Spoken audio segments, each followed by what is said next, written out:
to the Recall Network. Today I'm talking to Amy Detweiler, my colleague at Recall InfoLink. Hello to my new episode of the Recall Network. Very happy to welcome today my colleague and I might say my dear friend Amy, who's part of the company, and I'm very happy that she was able to take the time and be part of this interview today. So Amy, please go ahead and introduce yourself.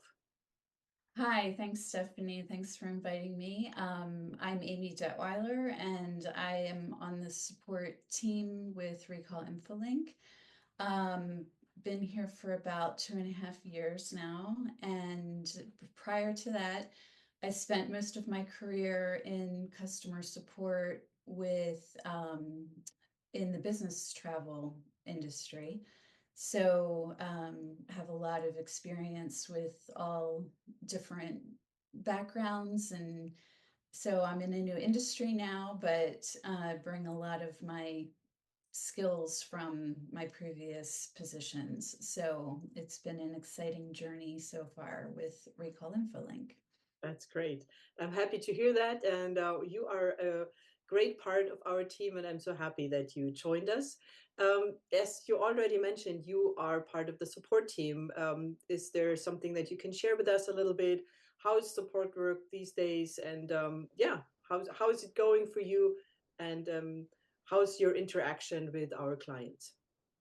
Sure. So there's really two different areas of interactions. It would be with our clients who might be distributors or grocery store um, people who are like in the corporate area who would actually be initiating recalls. And then we also provide support for their customers who are the folks who are entering quantities for the items that they've pulled off the shelf and that type of thing. So it's a wide range of different groups of people, and it's all very interesting, and it's helpful.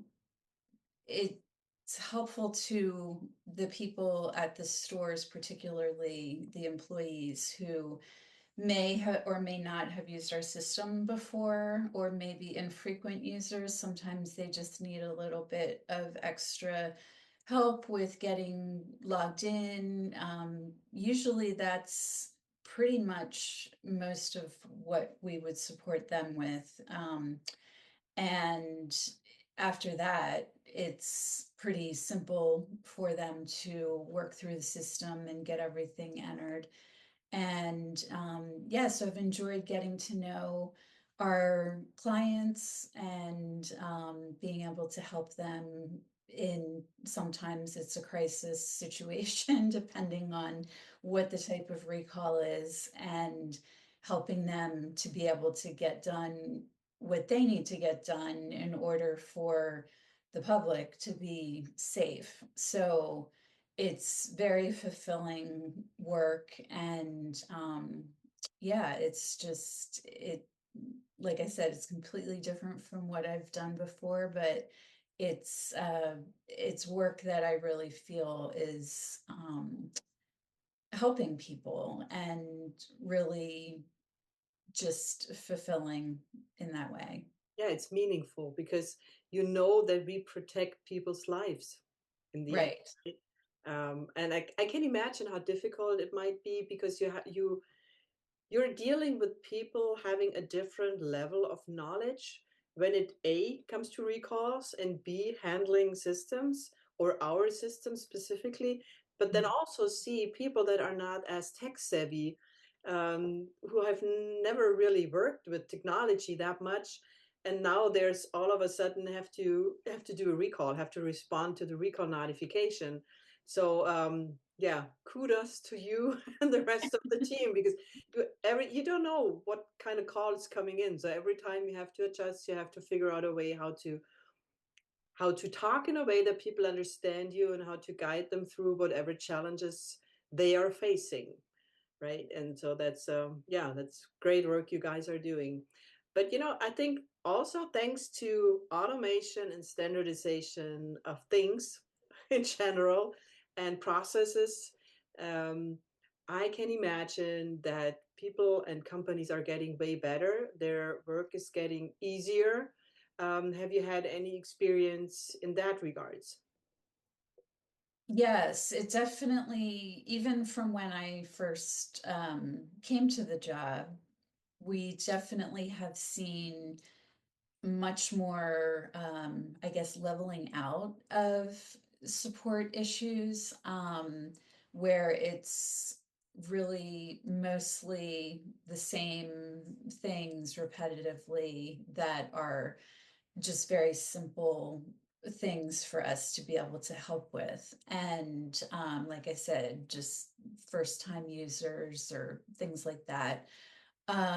So I do think that through both our system and, like you said, other people, their companies having more automation and the two working together, it definitely really cuts down on the amount of time that it's taking to get recall information out, and I think less problems along the way.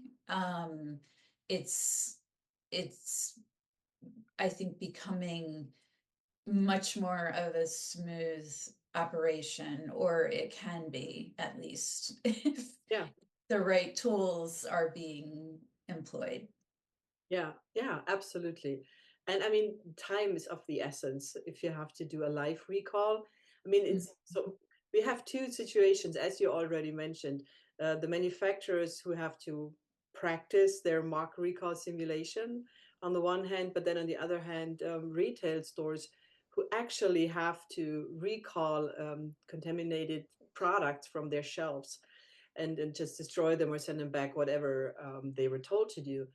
And I think having that in an automated way based on standards like GS1 um, makes it a lot easier, helps people to act faster, and yeah, in the end, protect consumers faster and easier and in a more global way. And I think also having automation and standardization, wouldn't you say that is very helpful for global exposure? I mean, because companies these days are not only do their manufacture or only sell their products within their own country, but food travels, right? Or ingredients travel. Have you had any experience there, or what's your opinion on that? Yes, well, from a personal perspective, there was a situation which I wouldn't have even have noticed this before, but I had bought a bag of potato chips, and they were Irish potato chips or something. I don't know. I think it was around St. Patrick's Day. And I just happened to see on the bag, it actually traced it back to the actual farm where the potatoes were harvested. And I thought, wow, that is amazing that they can do that. And then I, started thinking, that's what should be happening. And so often we just assume that the food that we're buying and eating is safe, and we don't know where some of the ingredients have come from. So I think that's really also a very hot topic right now, is traceability, and we are definitely very aware of being able to um, have the recall platform be available for all stages of the ingredient, from the farm to the final ingredient. And a recall might need to happen anywhere along that journey. And so it's really important for it to be able to be traced, and will go a long way, I think, toward consumer trust, and also um, just being able to keep the public safe. Yeah, yeah, yeah. Absolutely. That's I agree. I couldn't agree more actually. And I mean, even the things change, situations change. Now it's traceability that was kind of added on or was realized as an important topic. But it seems like there are more and more things becoming valuable to the recall process. And so I think it is very important to constantly question your own platform, your own solution, and figure out, are we still up to date? Are there any other things we need to implement? Like, I mean, AI is just another example of things. You want to figure out how can we use this to our advantage, and in the end to the benefit of the consumers. And so yeah, there are a lot of enhancements that need to take place, and changes within solutions. um, and there is good news about our own platform, Amy, right? Yes. Yes, we have in the future we'll be releasing our new version of the platform, which will do everything it does so well right now, and along with more. And so we're looking forward to that and everything that that will have to offer to um, maybe even more people along the supply chain. So yeah, that's an exciting thing that we're looking forward to. Yes, absolutely. And we're just trying to implement everything that we learned from our clients as important parts that they wanted to have added on. I mean, they're already happy with what they have, but still, as I said, new things come up and new things need to be taken into consideration. And so it's a constantly growing and changing world out there in regards to food safety, and that needs to be mirrored in a platform that is there to protect consumers. But I mean, they're not just those platforms, but there are also other. I mean, there are associations who kind of um, make that their goal to best protect consumers. And I know from what we discussed previously that there is one specific association that you are connected to, and I would really like for you to share that with the audience, because I think it is an absolutely meaningful information that you can share. Sure. So yes, I also sit on as the administrator of the Alliance for Recall Ready Communities, and that is a fairly new community that has been formed, but it's really exciting. There's a very good representation from across the industry with real experts in the field. And there's manufacturers, there's retail representatives, there's just different people from the industry that have joined the alliance. And there's three different work groups currently that are working on some really working towards standardization of how a recall should be best uh, done, for lack of a better word, carried out. Yeah. So it's, and as the administrator, I schedule the meetings and that type of thing.